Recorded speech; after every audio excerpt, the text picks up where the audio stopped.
tribal leaders were surprised and upset when Governor Kevin Stitt revealed in a newspaper editorial his desire to renegotiate casino gaming fees. Well, this week, the major stakeholders in Oklahoma's $2.5 billion casino industry met to discuss their official response. Jason Doyle reports from Tulsa. Governor Kevin Stitt's goal to increase the state's take of exclusivity fees was all the buzz at this year's Oklahoma Indian Gaming Association's annual conference. And the tribes are ready for the challenge. I know at this conference we've talked a lot about the dust-up we've had with Governor Stitt. We're going to set the stage a little bit on probably a broader stage. One of the points of contention between the governor and tribal leaders is whether or not the compacts will automatically renew when the current compact agreements expire on January 1, 2020. A spokeswoman with the governor's office says the agreements between the state and the tribes will terminate on January 1, but the governor is committed to open discussions with all tribal partners to achieving an outcome that spurs more funding.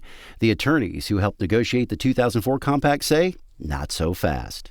It provided for a 15-year term with automatic renewal for additional successive terms. Within 180 days, either party could ask for a renegotiation of exclusivity fees. Any disputes were to be resolved through arbitration. The renewal provision was put into the compacts to keep any future negotiations from becoming too political. We didn't just slip and fall and suddenly throw an evergreen provision in the compact. It was a negotiated agreement. When conversations over possible changes do take place, the tribes say they want all parties to be on equal footing. Tribal leaders decided to send a letter to Governor Stitt that will be forthcoming, and just to paraphrase, it's a simple letter, three points. Those 3 points are: the compacts will automatically renew for another 15-year term on January 1, 2020. The tribes do not want the current exclusivity fee rates to change, and the governor has the right to request renegotiations, but the tribes want a proposal outlining what he wants.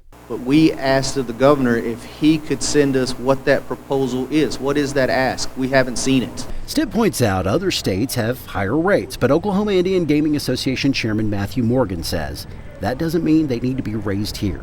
Tribal leaders have been great at countering that narrative to make sure that the facts are out there of what our compact does and why some of these numbers being thrown about don't make sense once you really look into them. The federal government's Indian Gaming Regulatory Act, or IGRA, creates the path for tribal gaming opportunities. Luthi says that because of restrictions on what tribal gaming proceeds can be used for, the tribes are major contributors in helping bridge gaps for local and state governments. Because every dollar that tribal governmental gaming generates and is used for those IGRA purposes is a dollar that local government, state government, and federal government doesn't need to spend. Luthi insists the process doesn't have to create an impasse between tribal governments in the state of Oklahoma. The example he uses is the recent amendment to the compacts so that tribes wanting to offer ball and dice games could do so. The attorney adds working with the tribes is advantageous for Oklahoma's state and local governments because they currently don't receive financial incentives to spur economic development. They don't have to offer cash payments to attract us, because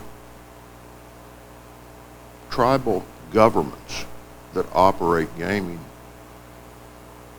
actually predate the state, don't they? The tribes have actually paid much more in exclusivity fees than originally projected when the compacts were being approved 15 years ago. It was thought that once Class 3 gaming was fully implemented, the state would receive about $70 million a year. It took us 1.5 years to get to $70 million. Last fiscal year, $147 million in exclusivity payments went to the state. While there is a divide, it does seem both sides are willing to talk. The governor's office says conversations are ongoing, and the governor is confident we can come to an agreement that enhances opportunity to benefit all Oklahomans. OIGA's chairman hopes for the same. United, we can make this state better than it is. Governor wants to be a top 10 state. In gaming, we're number 3 in the nation. We're already there. In Tulsa, Jason Doyle, the Oklahoma News Report.